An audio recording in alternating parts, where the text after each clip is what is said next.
내란 특검이 추가 기소한 윤석열 전 대통령의 체포방해 등 혐의 재판에서 특검이 총 징역 10년을 구형했습니다. 특검은 윤 전 대통령이 자기 범행을 은폐하기 위해 직권을 남용했는데도 국민에게 사죄하는 모습을 전혀 보이지 않았다고 강조했습니다. 현장 최재 기자 연결합니다. 신규혜 기자. 네, 서울중앙지방법원입니다. 네, 특검의 구형 내용 자세하게 전해주시죠.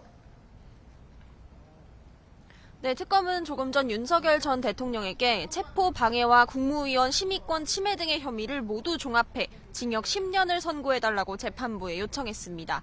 체포방해 혐의에 징역 5년, 국무회의 심의권을 침해하고 비화폰 정보 삭제 지시를 한 혐의에 징역 3년, 비상계엄 선포문을 사후적으로 만들고 폐기한 혐의에 징역 2년을 각각 구형했습니다. 특검은 윤 전 대통령 구형 의견을 설명하면서 가장 먼저 범행의 중대성을 언급했습니다. 자기 범행을 은폐하거나 정당화하기 위해 직권을 남용하고 국가기관을 사유화했는데도 반성하기는커녕 사건의 본질을 흐리고 처벌을 피하려는 모습만 보였다는 겁니다. 또 책임을 인정하지 않고 오히려 하급자들에게 전가했고 국민에게 사죄하지도 않았다고 지적했습니다. 그러면서 대한민국 역사에서 최고 권력자에 의한 권력남용 범죄가 다시는 일어나지 않도록 헌법 11조에 규정된 모든 국민은 평등하다는 원칙을 실현해야 한다고 재판부에 호소했습니다.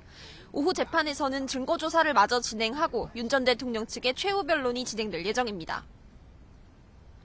네, 윤 전 대통령 혐의가 모두 8가지죠?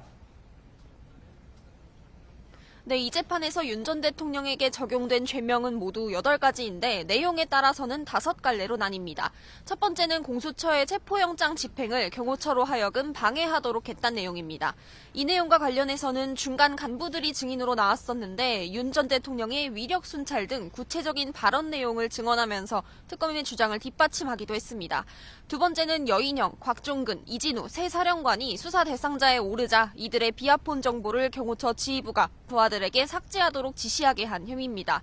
계엄 선포 직전에서야 일부 국무위원만을 대상으로 국무회의를 열어 위원들의 심의권을 사실상 침해하고 계엄 선포문을 사후적으로 작성했다 폐기하는 과정에 관여한 의혹, 계엄 직후 외신에 허위 내용을 공보하도록 직권을 남용한 혐의도 있습니다.